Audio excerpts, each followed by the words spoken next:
Hi, Mark here from the Tangent-Bound Podcast Network and host of the flagship show, the Tangent-Bound Podcast. Did you know that we over at Tangent-Bound are always looking for amazing podcasts to promote? And did you also know that we are also proud nerds and geeks of everything from movies, music, gaming, TV shows, and comic books to wrestling, MMA, soccer, and football? Whatever you can nerd or geek out about, we've got it. And if you're interested, we can help you find it. And if you're a show looking for a place to call home, we've got you covered.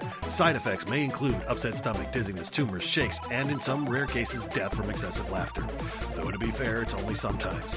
Other side effects may include diarrhea, gallstones, heart palpitations, and strong desire for cookies on the dark side. Talk to your doctor and visit TangentBoundNetwork.com and see if Tangent-Bound Network is right for you.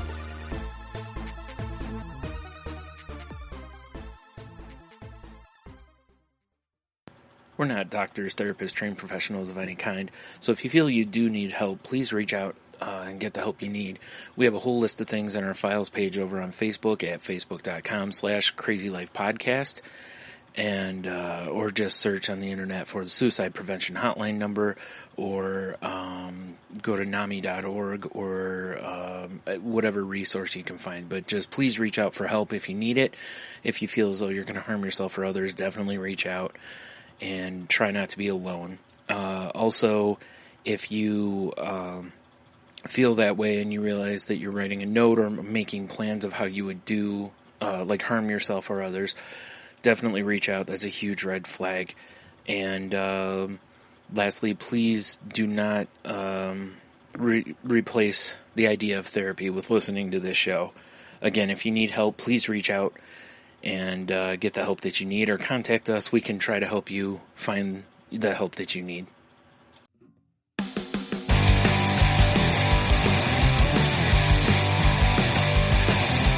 Life sucks to the last drop.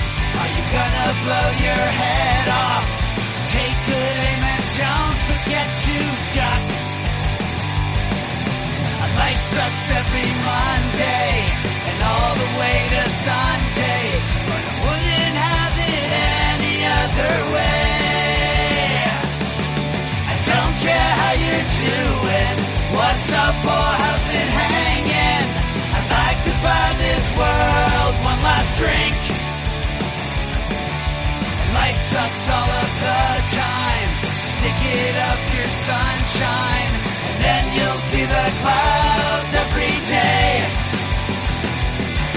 And then you'll see the clouds every day. And then you'll see the clouds every day.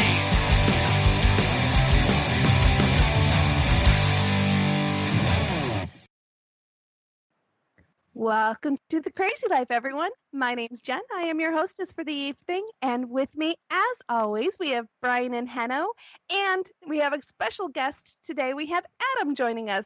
Hey, guys. Hi. Wait, Hello. Wait, Henno and I aren't special? Well, yes, you are very special in every way, Brian. I feel like I just talked to my mom. You're my special. I mean, can I give that title to them, because being called a special guest just sounds so weird to me. Like, I instantly got like chills because that sounds weird. Yeah. I'm putting you on the spot. Yes, you're absolutely on the spot. Yeah. Yep. All eyes on you now. Well, welcome, Adam. We appreciate you joining us for this episode. We're probably going to do things a little bit differently for the Yes, I don't have to go first. Sorry, Henno. Oh, man. We have a rule, Adam, that if one of us misses a week when we do the how was your week part, whoever missed a week has to go first, because none of us generally want to go first. So Henno technically would have to go first here. Yeah. And I will use this opportunity to plug Adam's other podcast, Dropping Loads podcast, because that's why I wasn't on last week, is because I was on their podcast. They're approaching 300. I've been listening. I think I was in like somewhere in the 70s when I started listening to you guys. You're talking 1970s, right? Exactly. Yeah. But it's a not safe for work podcast. So if you want to hear about all the stuff that I leave out of this show, go check out Dropping Loads podcast number 298. I can't even say the title on here. You cannot. Literally, I cannot. Wait, hold on. So you say it's a not safe for work podcast? I was debating on what to title it for so long. I'm like, should I go with that? Yeah, I'm gonna go with that. Good move. Yeah, I've been there a bunch on Salty Language because we always pull the title from something said during the episode, and there's so many times we'll say something and I'll be like, oh, I want to name the show that. I want to name it that so bad. I usually try to say no, and then all my co-hosts are like, you gotta. So I find a way to censor it, Yeah, like, exactly. In place of 2 S's, there are $2 signs. In place of an I, it's an exclamation point or something like that. Like, I super censored this last one because I'm like, I don't know if that's going to get through iTunes. But That's always my fear because I've heard stories in the past of some podcasts getting like their whole catalog taken down because of some show titles. So I was really paranoid about it for a while. And, I've gotten less paranoid about it over the years, but for a while I was very much like, I can't that, or, you would name something like Richard something instead of, a different word and, just to kind of snake around it a little bit there. Now that we're giving everybody a big old case of FOMO. So, Go check it out. Yeah. Go check it out. Yeah. Now I use innocent titles for Salty Language. Like this week's episode was Lacey Sack. Totally safe for work. Absolutely. No. It actually is. The reference that it's for is totally safe for work. It just doesn't quite sound like it right off the top. Right. I just found out now that Hanno skipped you guys for us, and I'm like, whoa, I feel terrible now.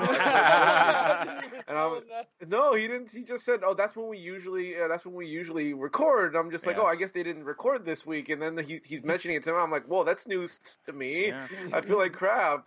Yeah. But it happened, and it was a fantastic episode, so no regrets. Yeah.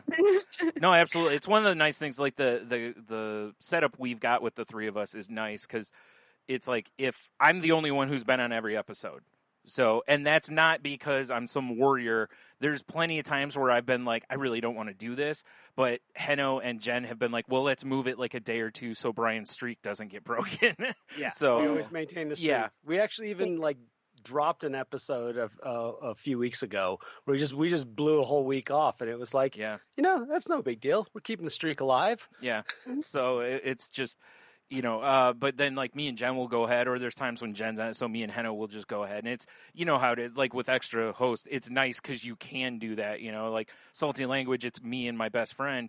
But there's been weeks even on that show where Hanno is filled in for him instead because it's just, he's been on vacation or just things don't work out. So it's nice to have those options, but, we were heartbroken and such, and me and Jen were pretty upset about it. Actually, it's more we were excited that we were going to be able to stick him. It's on the podcast. Yeah. I even have a record of it. So yeah. I was just excited we were going to be able to stick him with having to go first, but then he pulled this whole like, oh, I'm bringing a guest on, trying to be sneaky, but you're not getting away with anything. I'm writing it down. Hanno goes first. Next week. Yep. Next week. Yeah, it does help when you have co-hosts, but like, so most of my podcast, it's me and my co-host Milky, and well, his name is Christian, but we call him Milky, and so it's every episode has been one of us. I've been in the majority of episodes. I think I've missed like 2 episodes or tops or so, but it's been always at least one of us on the podcast. And sometimes we'll just skip. Like it just depends on when we feel like it.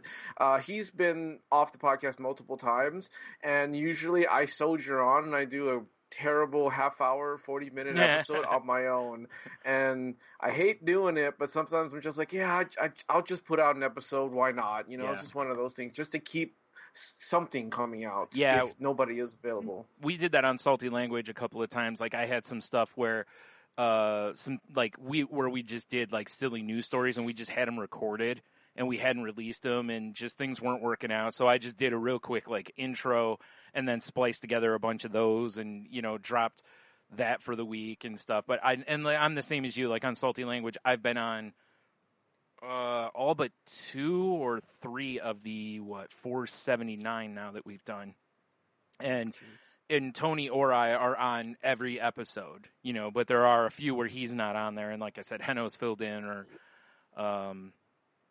we had another co-host for a while named Tate, and she, there's episodes where it's just me and her, but whatever. So yeah, but it's weird. There's been plenty of times where it's like things don't look like they're going to work out, and I'm like, should I just drop something myself? And I'm like, no, I got to see if Heno will jump in or something, like, because I don't want to sit and do it. The solo pouch episodes are so awesome because you can tell you're not comfortable doing it, but you're doing it still. Right. And so it's entertaining from that standpoint, because it's like, you don't want to do this, but you're doing it. And this is actually one of the reasons I asked Adam to be on, is when we were talking last week, he's gone on like solo journeys, like travel to other states by himself.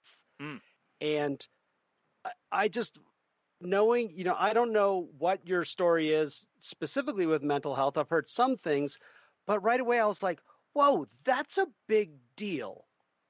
Yeah.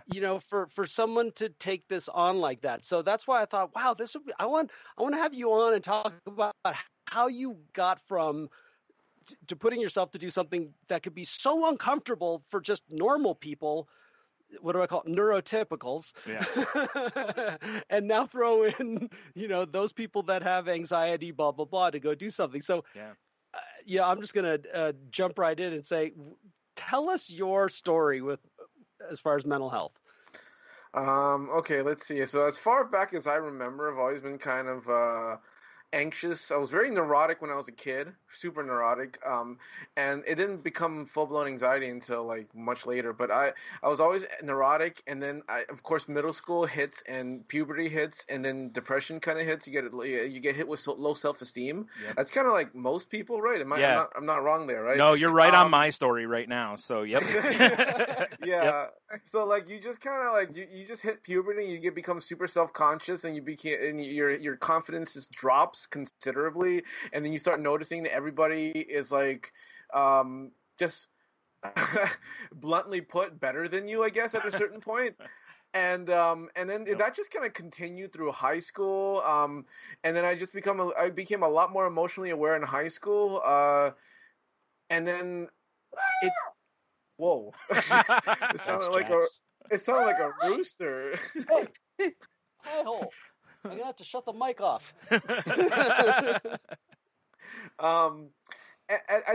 But just your everyday teenage angst. I'm depressed. Nobody understands me. All of that BS in high school. Writing a lot of really bad emotional poetry, stuff like that. Like all the stuff that like emotional kids kind of go through. And I know, like Heno's laughing. It's pathetic. Oh no, I'm not. No, it's not, because we've all done it. I was gonna say I'm laughing because I'm like, are you telling my story? Like, were you an art student also? Because if so, I mean, we're pretty much paralleling here. I still have some of that poetry. I threw all mine away finally. I purged it. So, yeah. It was so bad.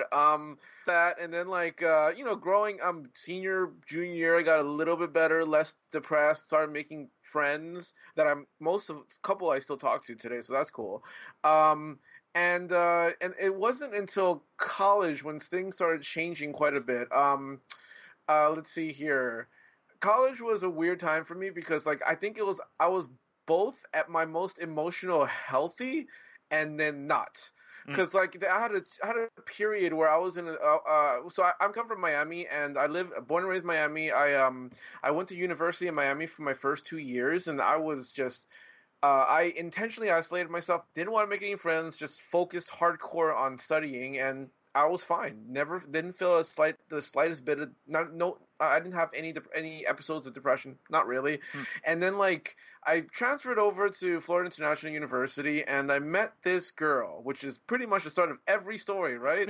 I met this girl. I crushed on her pretty bad. It was a weird moment. Okay, so I was fairly inexperienced, and she wasn't interested. But then I found out that one day she just invited me out for a late night coffee. It's done late night being like 7 p.m., 8 p.m. For Starbucks. And then like, okay, what is this? I mean, I already confessed to her I liked her, but I knew nothing came from it. We're just friends. And then she just was just so she just, I don't know, it was such a weird moment. We talked for a long time, and then finally she's just like, I'm done with dating people. I'm done with being committed to people, and I just want to be with somebody who worships me. Those were literally her words. And I'm like, okay. And I'm like, then what do you want? And she goes, I just want to date, meaning I just want the physical aspect of that, and we can do that because I want that to be you. And I'm like, okay, sure. And like, I'm really inexperienced, so I'm just like, yes, I'll do it, whatever you want, you know? Right? Yeah. Sure. And then like so we started to hang out like 2 days later. We were watching a movie. Nothing came out of it, but like it started really bad because I was sitting in my car waiting on her for 2 hours, and I'm like, what's going on? And then when I finally got up to her apartment, she told me that she had broken down because she was trying to get back out with her boyfriend. I'm like, well, that's super nice. It really messed me up, and wow. I spent most of that night like just trying to just get over it and trying to I guess what's the word I'm looking for? Just get past it, I guess. And not let it affect me, because I wasn't supposed to get emotionally attached. She made that very clear to me. But too bad. You already knew I was. So right. I blame her mostly for that. And then a couple of days later, I decided to just tell her how I felt. I left her a voicemail, and I think she was taking a nap at the time, and then she called me frantically, incredibly angry, telling me I wasn't supposed to take it seriously. We established this from the beginning. Happened between us, and that hit me pretty badly. And then I got into, I want to say, like 8 to 10 months of severe depression. The first really bad episode I've ever had. And I was very numb, and this was like the worst time because I was in my like third year of college, and I don't remember that year. Like, that's how bad it was. I was very numb throughout the entire thing, and it's blacked out. Like, I don't have a whole lot of memory of what happened that year. I remember a lot of walking out of class and crying a lot, like just not remember, just being like not there, not focusing, not being at all aware of anything that my teacher was saying, nothing. And just leaving class because I just couldn't be there anymore. Like, I couldn't handle sitting there and trying to pay attention, trying to take notes when all I could feel was like just sadness and stuff like that. So that's when I tried going to the FIU's Counseling Services Center. At the time, I'm a bad driver, just so you're aware. So Asian bad driver, the stereotype is there. And I got into 2 accidents within a week. So that tells you. Yeah. And I tried to go to and they were trying to sue me. So I was trying to go to the Counseling Services Center, and they're like, I'm sorry, I want to help you, I want to talk to you, but these pending lawsuits are preventing me from talking to you. And I'm like, what? She goes, yeah, if something were to happen, if you were to go to court, we would have to stop. And I don't want to have to start therapy and then stop in the middle of it, and that wouldn't be fair to you. Wow. So yeah, it was bad. I was like, well, that's not good. And it got to a point where I was making a plan. I was definitely making a plan. And I was not doing well. I was very suicidal. All I could think about was like walking into the middle of the road and getting run over, stuff like that. Sure. I was planning on purchasing a firearm, and the plan was to shoot myself in the head because I thought it was quick and simple. Yeah. And like, at the time, I think I was gaining like a ton of weight. So I've always had sleep apnea, but it got really bad at that time. So I started sleepwalking. And that kind of like shifted everything. I didn't get over it, but like the depressive episode just kind of ended, and all my focus was on, I need to figure out how to deal with the sleep apnea, because I remember I remember sleepwalking, having a dream and sleepwalking, like literally holding conferences in my bathroom, and then suddenly I'd wake up and I'd fall over and I hit the floor hard. Oh, wow. And stuff like that. Like it was a bad few months, and then eventually I was diagnosed with sleep apnea, diagnosed with the deviated septum, and then I got a sleep apnea machine, and that changed everything. Like I was able to I was falling asleep while I was driving to school and work and stuff like that. It was really bad. But that like changed everything, and then suddenly I wasn't depressed anymore at the time, and I kind of just coasted through, and I managed to finish school. I did okay, except for that one bad year. I did okay, luckily, and so yeah, I think I just kind of coasted fine, and then here and there crushed on a girl, got rejected, felt bad as usual. Life goes on. And then I tried grad school, and I tried it for like 6 months, and I think this is when I realized I had the worst. This is the worst. At this point, this is when I realized that I have an anxiety disorder. This is bad. I lost sleep. I could not sleep, could not concentrate, couldn't do anything because I was just freaking out over grad school, freaking out over the loans I was taking, freaking out over everything. So now, without any pending lawsuits, I'm like, let me try this psychological services center once more. Hopefully, and I got paired with this great psychologist. He was such a great guy, very empathetic, very kind, and essentially he just made it okay for me to drop out if I wanted to. And I did. So I chose to do that, and I didn't pursue it any further, and I was fine. But now I know I have an anxiety disorder. So there's the depression, there's the anxiety. Okay, I have that to combat from now on. So episodes here and there tend to come and go. Nothing too memorable. But I think the worst one came about 5 or 6 years ago. So I have one of my best friends is a girl I've known since middle school.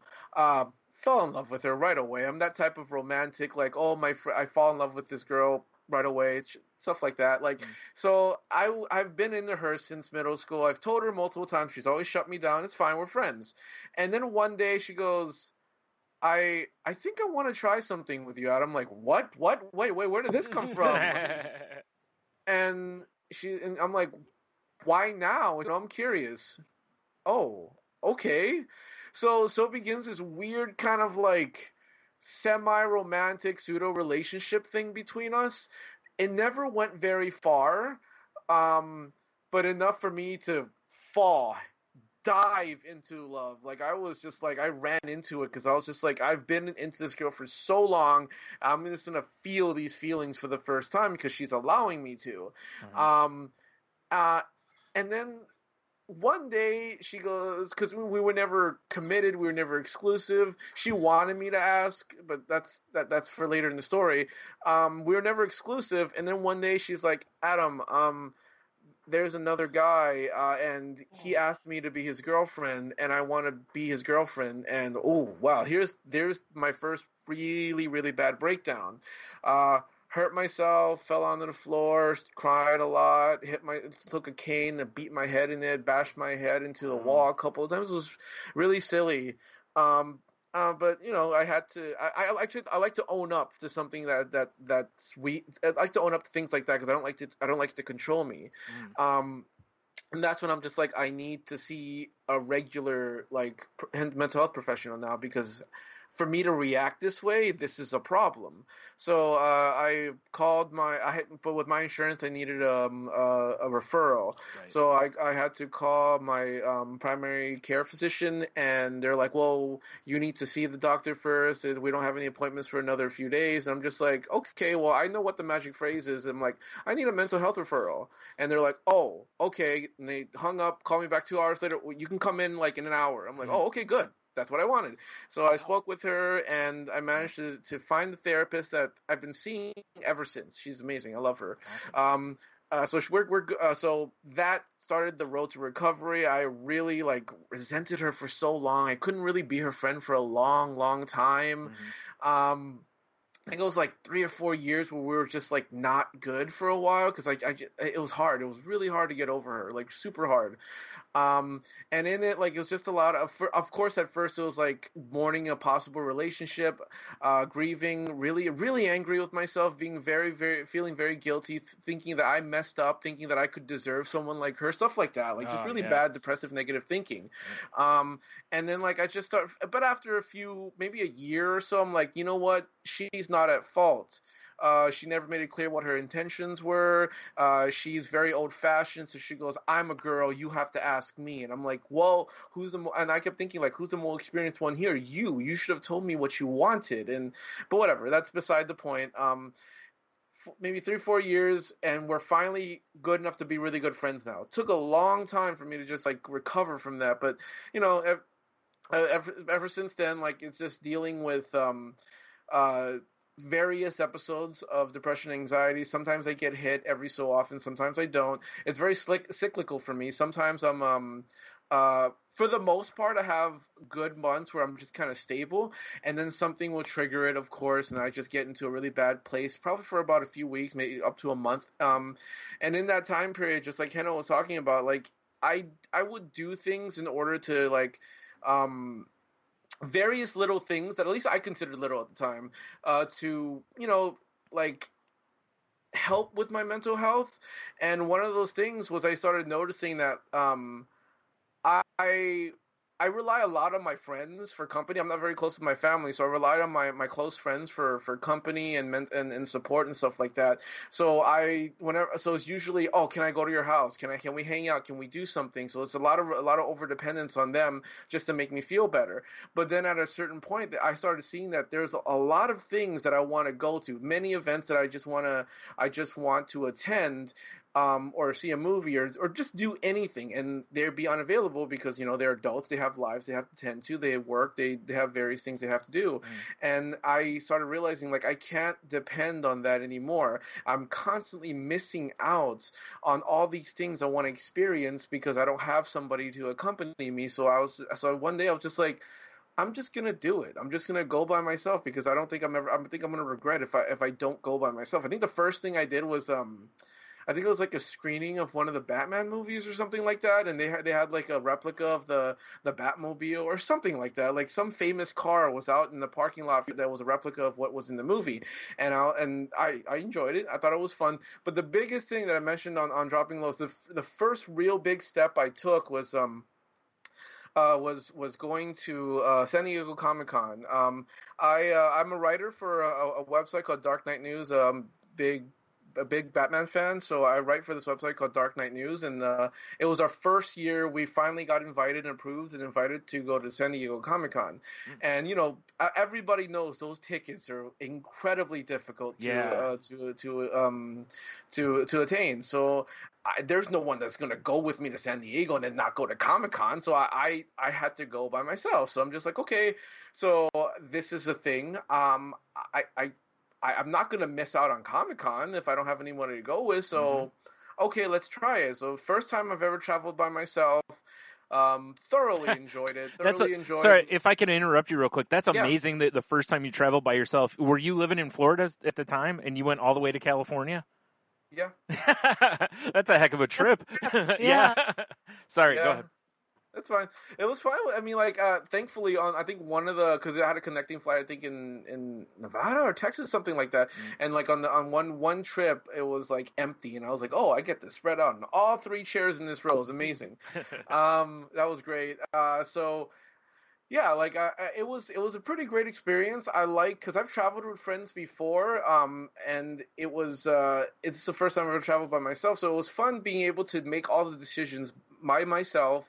Not have to wait on anybody, not have to wonder, not have to compromise. I just did everything the way I wanted to do it, even if it meant like literally spending 4 hours at my Airbnb not doing anything until I was ready to go out, you know, something like that. Yeah. And after I got back, I'm like, okay, so now I know I can do this on my own without a problem. The world doesn't end, nothing happens to me, and I can go and I can enjoy myself. and have fun without anybody's company. So ever since then, it's just been I go to the movies by myself sometimes. I go out to eat rarely, but I do. But the traveling thing, I've caught the wanderlust bug like a few years ago. So I travel quite a bit. As Heno mentioned, I just take random solo trips I go to Orlando frequently by myself. I've been to Nashville by myself. I've been to New Jersey by myself, and I traveled to Salt Lake City by myself. But I met up with a friend there for his wedding. I was supposed to go to Colorado this year, but things changed. So and and the biggest thing was I was actually, the plan was this year was to go to a country by myself for the first time, but of course everything was derailed. But it's just like at the time I didn't think it was very big. I just figured, as an adult I should be able to travel by myself, right? And Heno was making a big deal of it. I'm like, is it? I guess so. But I've looked at it very minimally, and I'm just like, it's just something I needed to do because I don't want to stop. I don't want to miss out on something that I know I'm going to regret later on. Did you? That's awesome. How much was your therapist involved with your first solo trip? Let me think about that. I don't remember. I don't think she really had to like pep talk me or motivate me to do it. It just came out of necessity because it's like it's Comic-Con. It's the biggest, one of the biggest comic conventions in the world. Well, I got to do it for this website there, and so I'm just like I just got to go. Nobody can go with me, so I got to go. Yeah. You know what amazes me? Like, so with alcoholics, there's this thing that a lot of people say that they thank like cocaine for getting them in, like they could handle just, drinking all the time. But it was when they started doing drugs that things got out of hand, but that it was the drugs that led them to see that, drugs weren't actually my problem. I'm an alcoholic. I mean, they're basically addicts. And for me, in my story, I always thank codependency for getting me into sobriety, is because I mean, your story reads so much like mine in that I had so much this lack of balance when it came to relationships and my emotions. And then it triggered my isms at the end of it. I mean, there was just no better reason to dive into a bottle than a breakup. I mean, that's where you can get down in a hole, live in that depression. Right. And so that's why it impresses me so much about traveling on your own, because it is so a world away from that level of codependency where another person can have such an effect over, like for me, myself, like another person can have so much effect over my insides. And like at that moment, the idea, when I got sober, here's the story. When I got sober, I had a guy I started playing music with. And it was about 3 months. And he told me one day, he's like, I'm going to go backpacking for the weekend. I said, hey, you want to get together and play some music? And he goes, no, I'm going to go backpacking. I'm like, oh, where are you going? He's like, I'm going to go up into the White Clouds for, maybe 4 or 5 days. I'm like, who are you going with? No one. By yourself? You're going into the mountains by yourself, alone, with your thoughts in your head. And I literally... I could not comprehend it. I couldn't comprehend it. It was so, because of the way that my emotions were, like the idea of being in my own head alone for 4 or 5 days. Oh my God, that scared the crap out of me. Yeah. And that's why it so impresses me that you found that part of your journey is to do these things on your own. Yeah. Well, and I find it interesting too. Like when Heno asked you that question about how much your therapist, had to do with it, and you were just kind of like, it's Comic-Con, I'm not going to miss this. Now let me give you the other side, because a few years ago, 5 years ago, 4 years ago, something like that, Heno, a bunch of us podcasters got passes to C2E2 in Chicago. And I found out that the same weekend at the Art Institute of Chicago, they were having a special Van Gogh exhibit. And I'm a big Van Gogh nut. So I was like, well, this is perfect. We go to C2E2. I can see the Van Gogh exhibit, all this. I had to go to my therapist before, like the week of, because I needed her to help me with my brain was trying to come up with a million reasons not to go, even though there was still that voice that was like, dude, this is Van Gogh. This is a first time they've had these 3 paintings in one place, like ever, and it may not happen again. You may never get this opportunity again. Plus they had a bunch of other art of his. And I've talked about this, at length on the show. Henno and I did a full recap and everything, but it was so amazing how, like, and even once I got there, like I almost talked myself out of going to that Van Gogh exhibit. And if Henno hadn't been there, I might have, because Henno was like, dude, you got to go. You're going to regret this. You're going to kick yourself for this. And finally I was like, okay, because I kept reading on Twitter how the lines were long and all this. And I'm like, I don't want to be around a big crowd.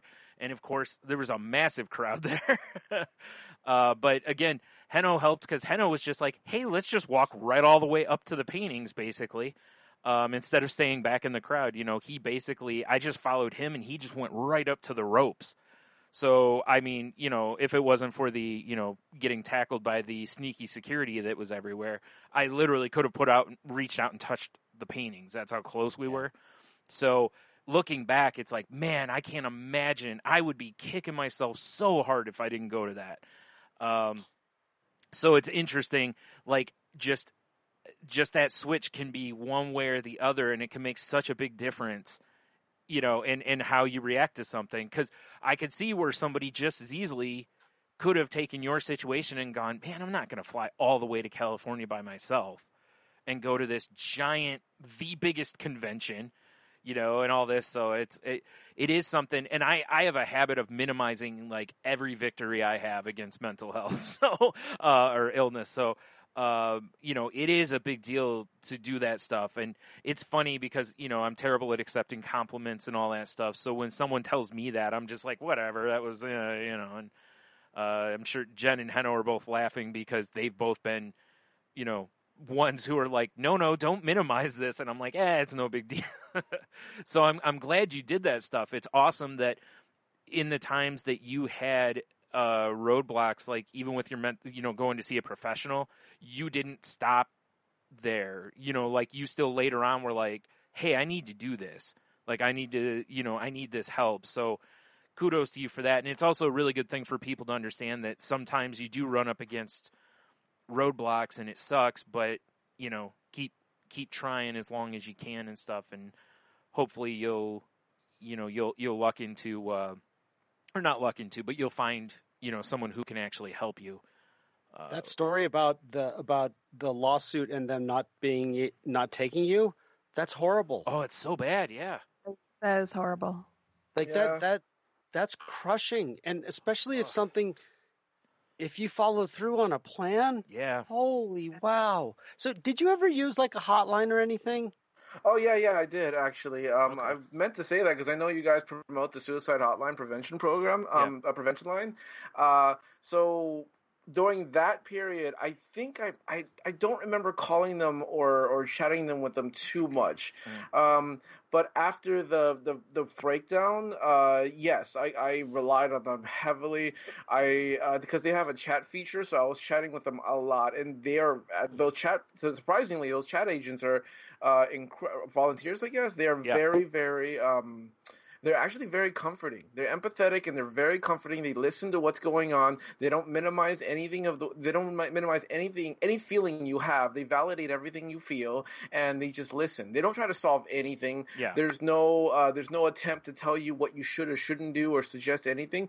All they do is they listen and they validate how you feel. And they were for me, they were amazing. I know like there's a I've known because me and my friends talk about mental illness a bit, and a few friends of mine always tell me that they don't help.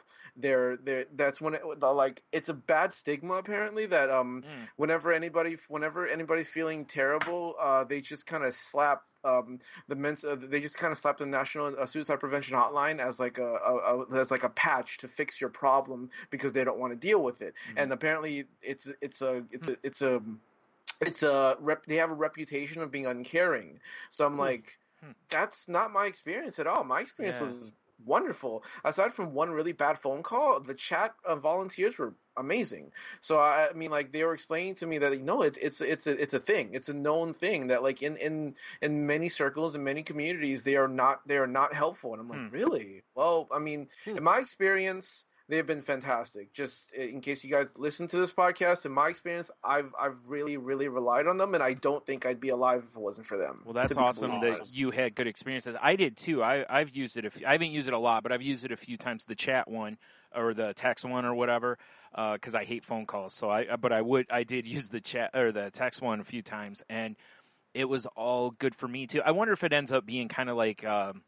Kind of like Uber or whatever, those kind of places, or like Uber Eats or something where like you have great experiences, but then you talk to a friend, they're like, oh, every time I get it, the food's half gone. And you're like, really? Like, who are you? So I wonder if it kind of works. It works a little that way. But yeah, please don't let that stop anyone listening. Please don't let that stop you from trying. And if you get somebody who's not helping you, call back. There's more than one person, so try again. Yeah, try again for sure. Or there are other services out there too like that. So yeah, please use those, especially if you don't want someone to know. I also wonder if some of that stigma comes from, like, when people say that they don't help. I wonder if some of the people are calling wanting them to tell them you should do this, you should do this, you should do this, and they're not. Psychologists and psychiatrists, typically they're like you said, a lot of them are just volunteers, just trying to be a voice or a shoulder to kind of be there for you if you need those other type of helps. And even a good therapist, they don't tell you what to do. They help you find your way. That's what a good therapist does. So you're part of the process. You shouldn't walk in and they go, you're doing this. It's generally, like mine, the ones I've been to, they always ask me, even with medicines.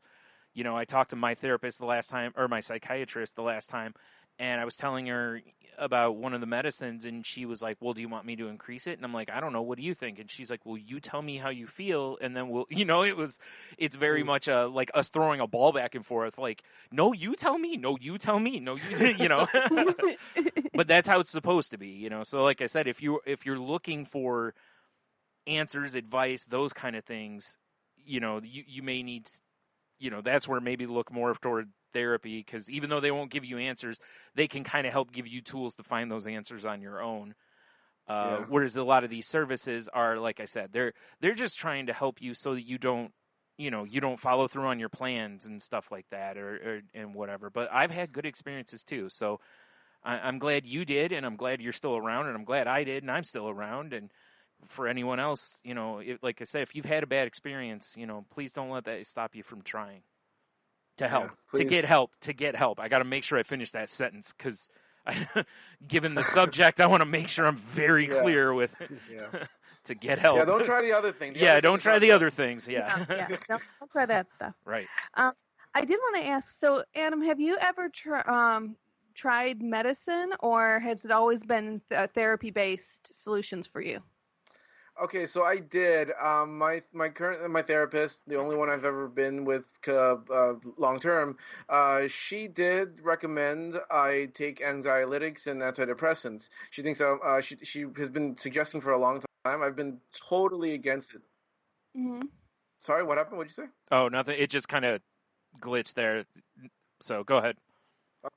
I've been so adamantly against medication for so long, because I have a good friend of mine who has paranoid schizophrenia and bipolar disorder, and it's bad. Yeah. He had been on so many cocktailation, and it's changed him so much. Yeah. And the worst of it was he was a zombie. He was an unfeeling zombie, and it just, I recalling him literally drooling because he just couldn't, he wasn't there. Yeah. So I'm just like, I don't want that to ever happen to me. So I was so adamantly against it for such a long time. And then a really close friend of mine started taking antidepressants, and she was a big proponent, not anymore, but she was a huge proponent at the time. She goes, I think you should try it, Adam. It really helped me. I think you should try it. So as over the years, it just kind of softened. I started realizing why people use it. I think someone told me finally, they're just like, I use it because I want to feel normal. And I'm like, oh, well, that hit me like a freight train. I'm like, that makes sense. So I tried it for about 3 months, and it didn't do anything for me. I didn't feel any changes in my mood that I could recall, like at all. And my experience at the psychiatrist was not good. Like I remember, I think I talked to her and I told her that I think I said I had low self-esteem, and she goes, yeah, because you probably need to lose weight. I'm like, what? Whoa. Oh, okay. Thank you for that. That's not what I said. But you know, me having no value in myself, I'm like, yeah, I guess so. And Wow. And I just kind of let it go, and I just let her prescribe me the medication, and so that was strike one. And then I told my therapist about it, and she's like, that's unacceptable. How did you? I'm like, I don't know. I thought it was fine. I mean, she's right, you know, stuff like that. That's what it comes down to. Is it ends up being a confirmation of your distorted thinking. So as a result, you accept it overall because it's like, well, because I've been there. So yeah. So I think I don't recall what strike two was. I think she made another comment very similar to that in another conversation. And then strike three is when I made an appointment and I took off work and they told me they didn't have the appointment. So I'm like, okay, so your administration sucks too. So I'm not coming back here. Oh, jeez. Wow. Oh, I'm sorry you had such a bad experience with that psychiatrist. Yeah. It's interesting because the one I go to now, when I have my visits with her, she's very much talks about the medicine, how I'm feeling, blah, blah, blah. And then she also is like, how have you been doing with, you know, your eating and your sleeping and all this other stuff?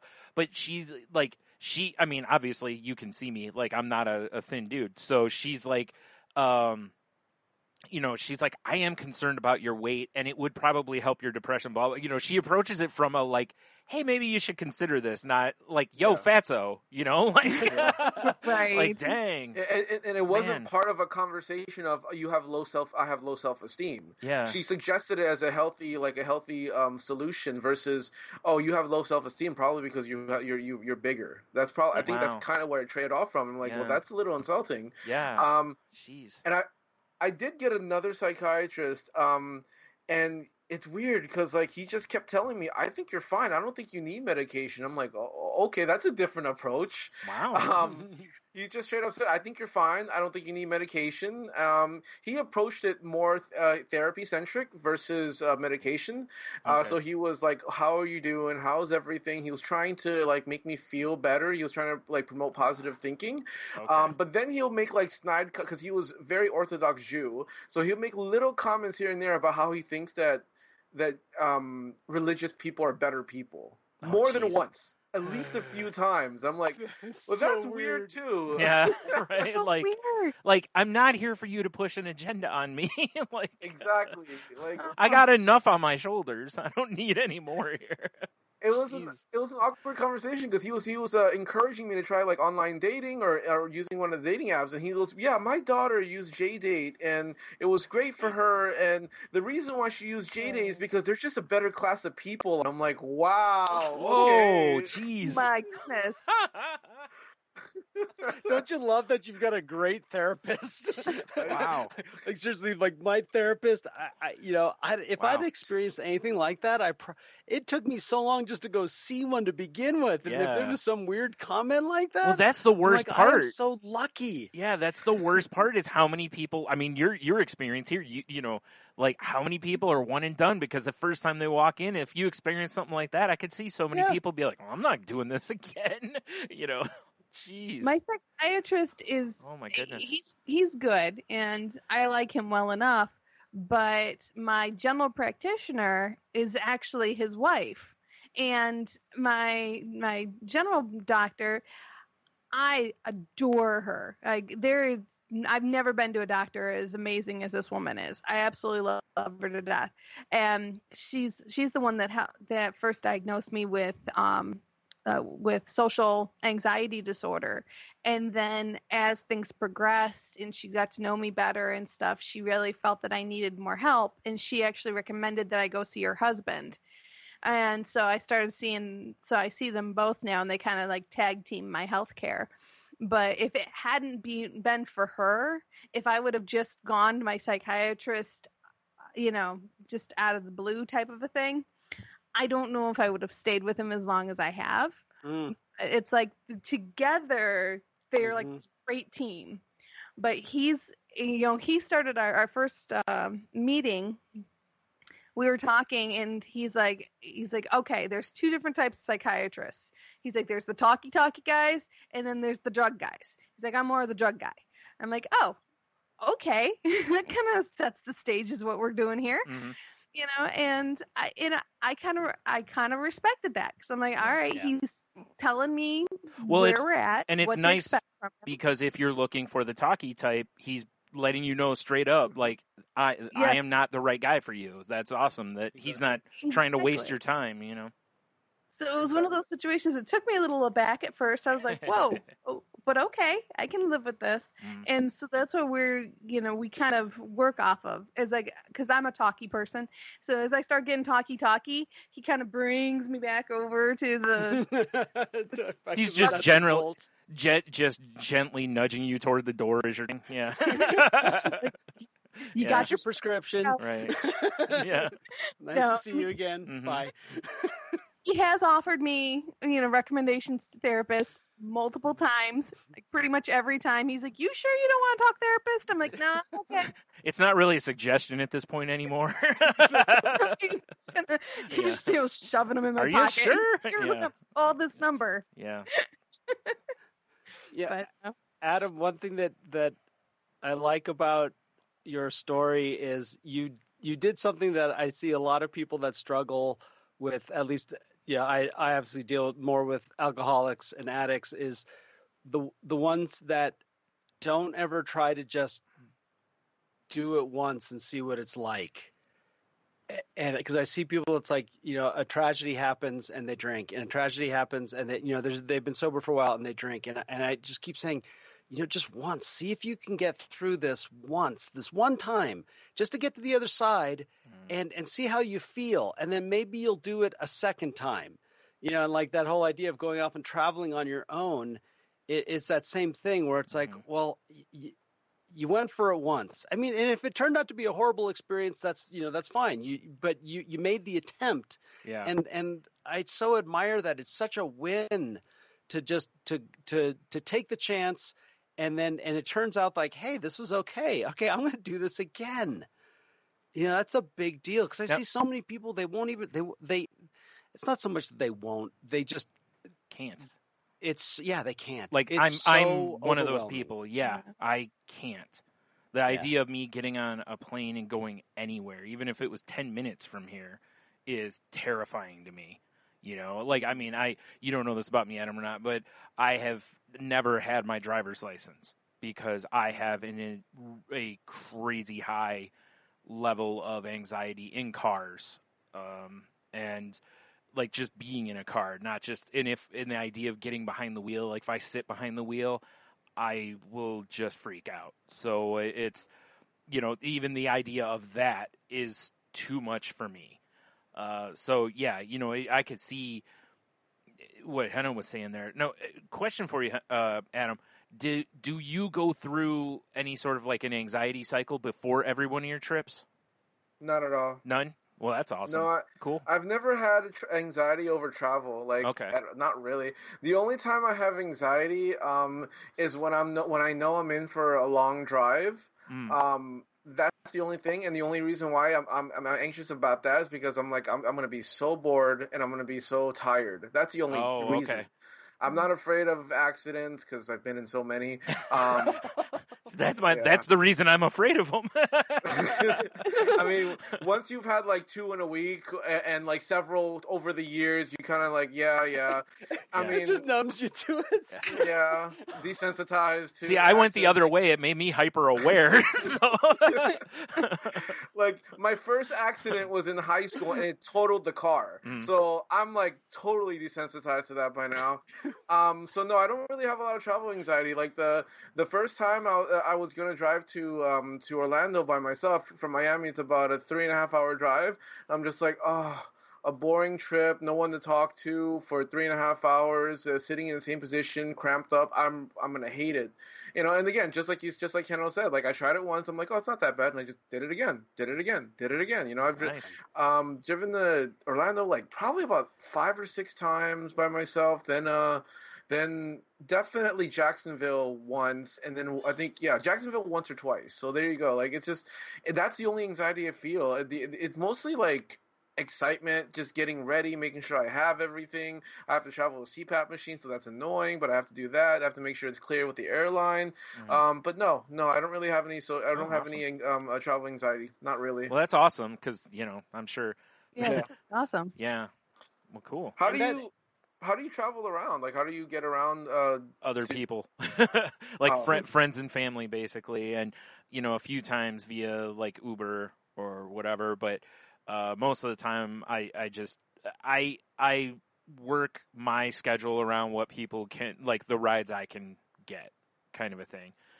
So if I know people don't want to get up at 8 a.m, I don't make 8 o'clock in the morning appointments. Also, because I don't want to get up at 8, but mostly because it's like I know it's going to be hard, and I don't want to ask someone to get up crazy early to drive me somewhere. I mean, before the age of like Uber and Lyft, did you ever take public transportation, like buses and subways and stuff? No, and again, it's anxiety. Like subway's not really a thing around here so much, but like buses or taxis, that kind of stuff, I never really have messed with because I mean, first of all, I know a lot of people that are willing to drive me places, so it's that I've been fortunate there, but also I was raised with a lot of anxiety and fear, so I'm very, very much controlled by it in a lot of ways. So, public transportation is its own set of things. Even though I'm really not afraid of like being on the bus or whatever, it's more of just like, a lot of people, you get robbed or you got to, and there's also the waiting. I hate waiting. So standing at the bus stop, I'm like you were saying, kind of like with your anxiety about going on the trip, where you're like, oh, I got to do this, and like it's going to be boring. That's kind of, and for years, of course, we didn't have cell phones for entertainment during that time, so it was, now it'd be different because you just sit there and sit on your phone like most people do, and whatever. All right, so Adam, have you had a relationship experience that ended up being balanced? Or is your experiences what you've had where they were just these real extreme emotionals? Let's see here. I got to think about that question for a moment there. The two that I mentioned were the worst ones. Everything other than that has been pretty okay. I mean, all usually ends in depression, like anything, like when anything ends. Yeah, sure. But those are the worst. So yes, I would say some have been okay. But it doesn't stop you from seeking out relationships. You like those experiences haven't like. Well, I mean, like after the. Yeah, I mean, like after the last time with my best friend, I guess so. I guess we're best friends still. After the last time when I broke down, no, I was out for a few years. Like I didn't feel comfortable really doing anything for a long time. So no, I was not comfortable with getting into any relationship after her for a long time, and yeah, so no. I guess if we're basing it on that since the breakdown, no. Because that's we've had that topic here. It naturally comes up is mental health and relationships and having experiences not be good, and then to put yourself out there again. It's a pretty hot topic. Mm-hmm. Yeah. And to get past that and to get back into it again. No, I could not put myself out there for a long, long time.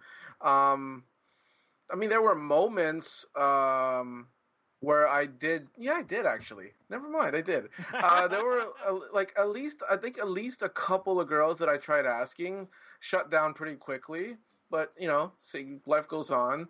Nothing. No, I didn't. It didn't like lead to a breakdown or anything. Okay. But after aside from those 2 or 3 girls, like I think I Yeah, I'm gonna rescind pretty much my entire answer because I've tried. I've definitely tried a couple of times, and it's always based on that one thought in my head for a long time of I don't want to regret this later on. Yeah, You know? awesome. That is because man, that is powerful. It's so powerful that you've been able to Awesome. hang on to that because that is something Yeah. a lot of people, Awesome. I think, with anxiety and depression don't possess that. Exactly.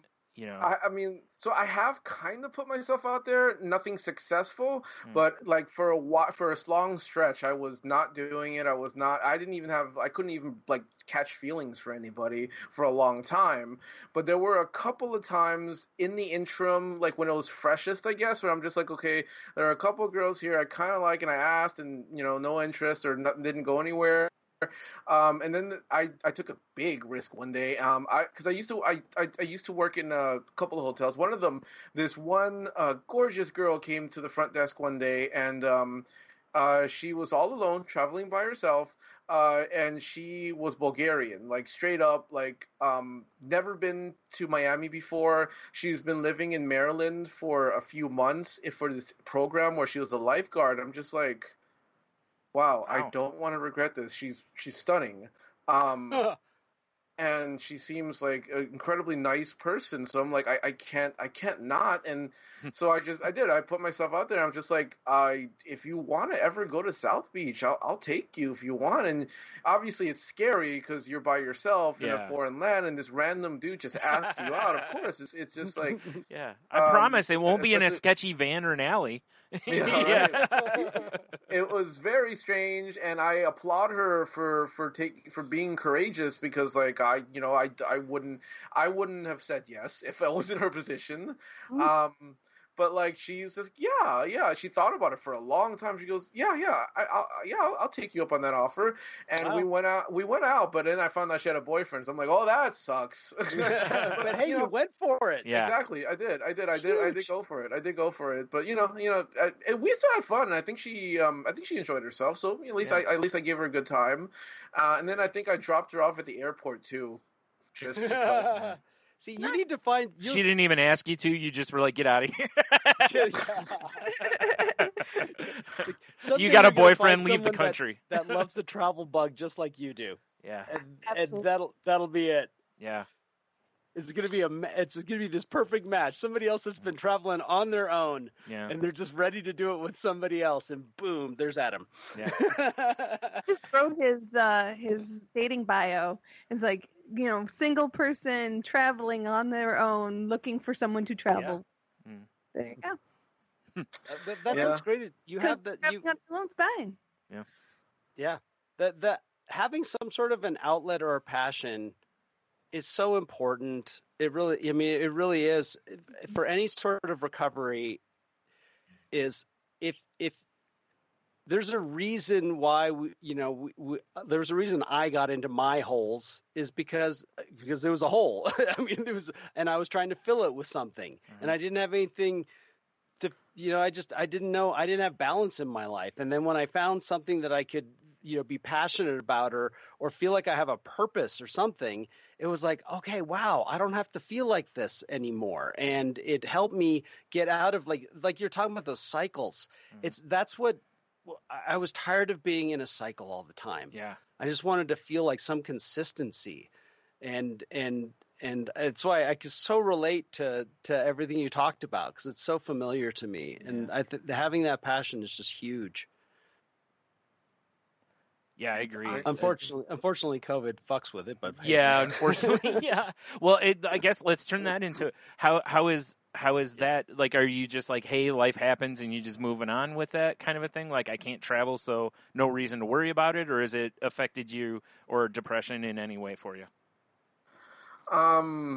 The traveling has been fine. I'm not happy about it, but I'm just like, okay, well, these places will still be there later on. That's the way I look at it. I'm just like, as soon, hopefully, people kind of figure this out and we're able to eradicate whatever this terrible sickness is.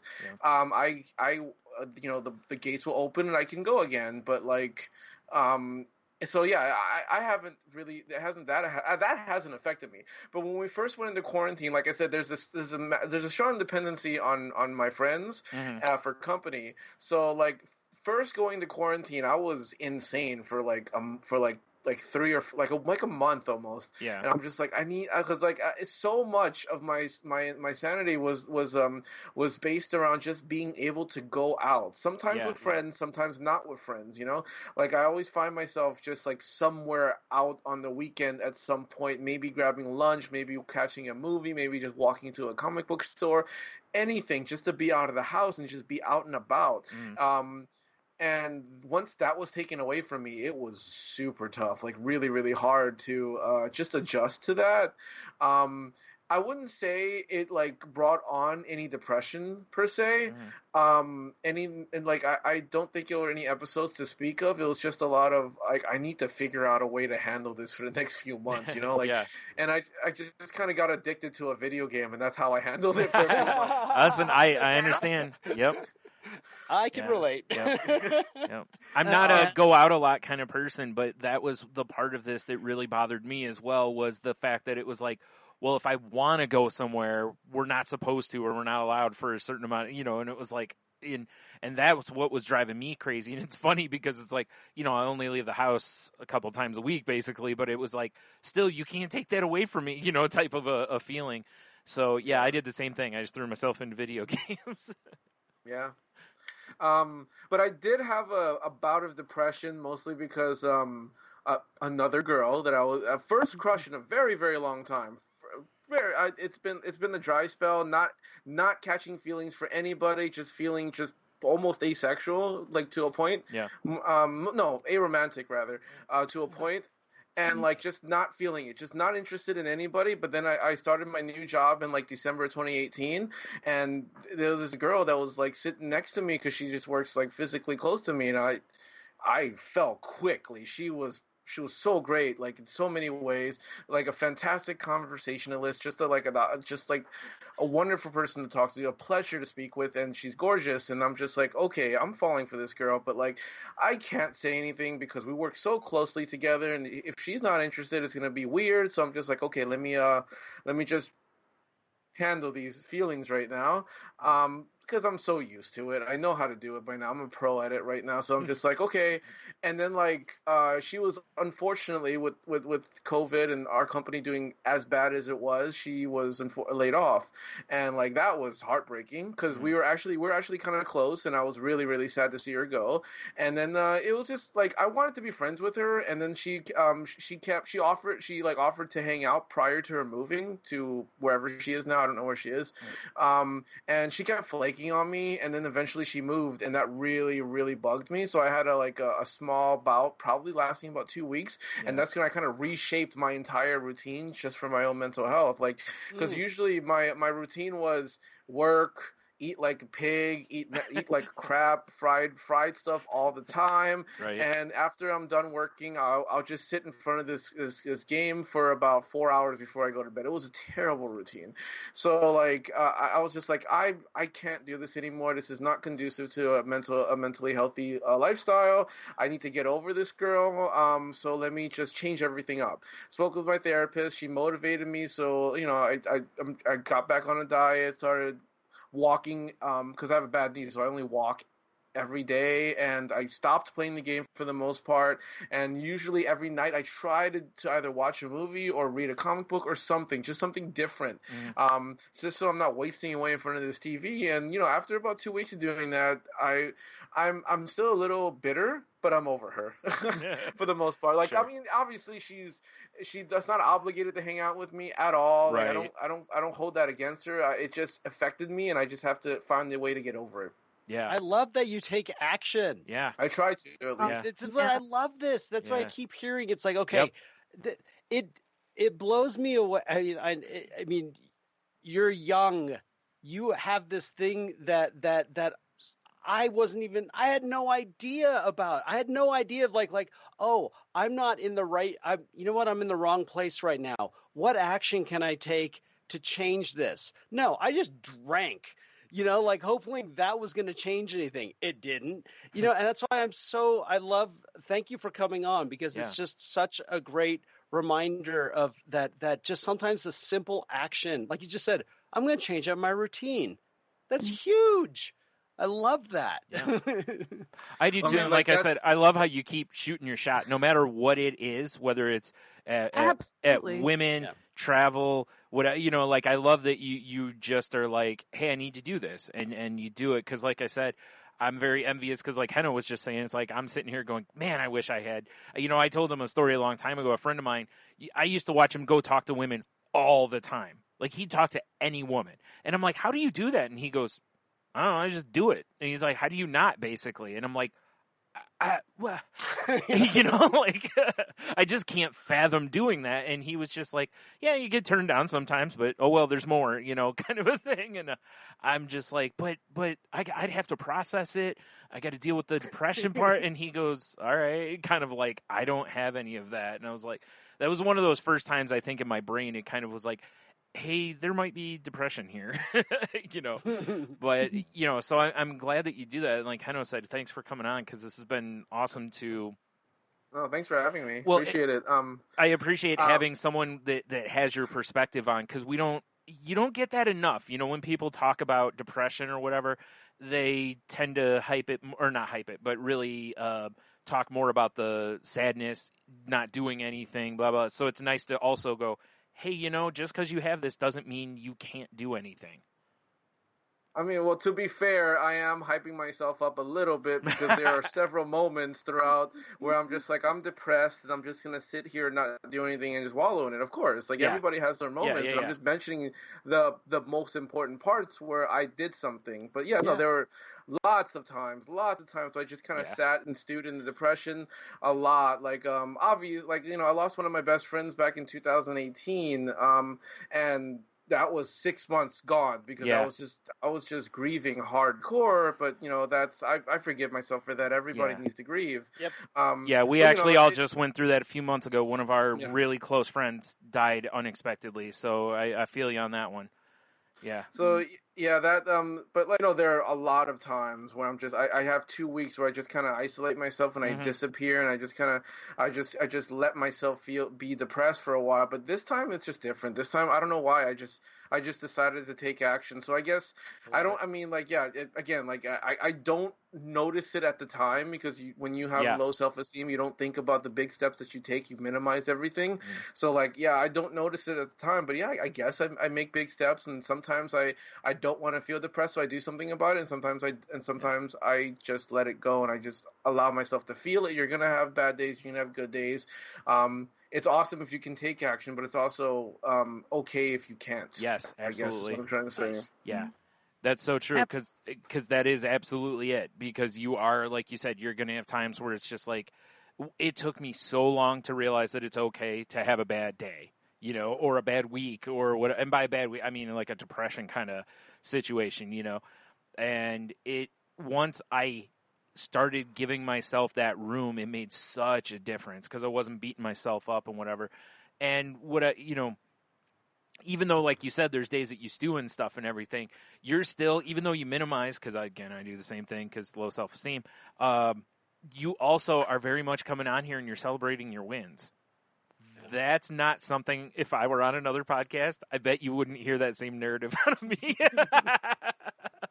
So again, you know, like, make sure you do celebrate your wins when you have them, because you know, especially as a low self-esteem person, it's not necessarily built into us. Yeah. I mean, again, like, my mantra these days is like, if I don't do something that I know I'm going to regret, no, wait, that's not a bad way to word that. It's just a lot of, like, if there's something you want to do that you know you're going to regret not doing it, try to think about it a little bit more, I guess. Like, lots of things I've done, and I'm glad I did, because I had in my head, I'm going to regret it if I don't do it. Yeah. Constantly run that through my head. That's awesome. That's awesome. Well, I will speak for both Henno and Brian and say that you've got 3 fans here. So. Oh, thanks. No. We're fans. Yeah. We're Adam fans. Yeah. So Well, I think we are just about out of time, if I'm not mistaken. Getting the nod from Brian. All right. Well, I'm going to jump in and we'll start wrapping this up. We do a quick roundtable where we kind of tell people how to find us. So I'll include you in that, Adam, so you can get your information out so if someone wants to reach out to you. Mhm. So with that, everybody, you know what time it is. It's time that if you'd like to reach out to us and you'd like to contact us, we'd love to hear from you. You can reach us at thecrazylifepodcast.weebly.com is our website.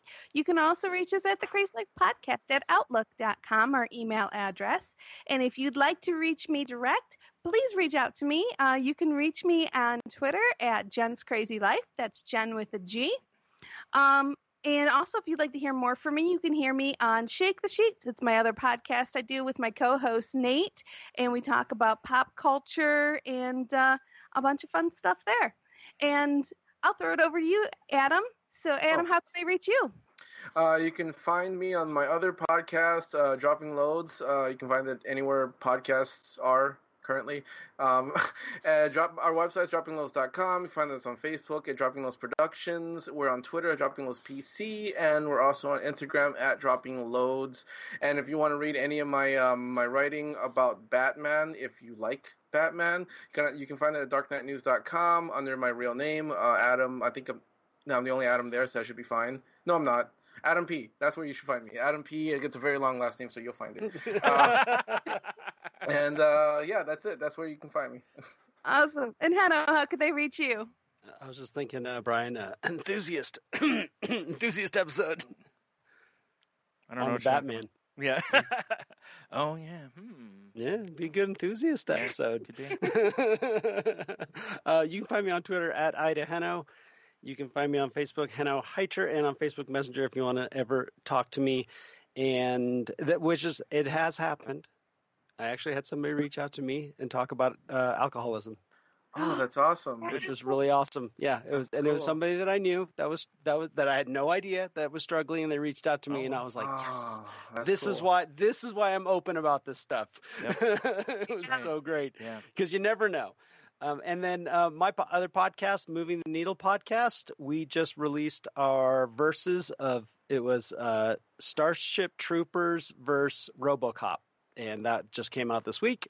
It was a pretty fun conversation.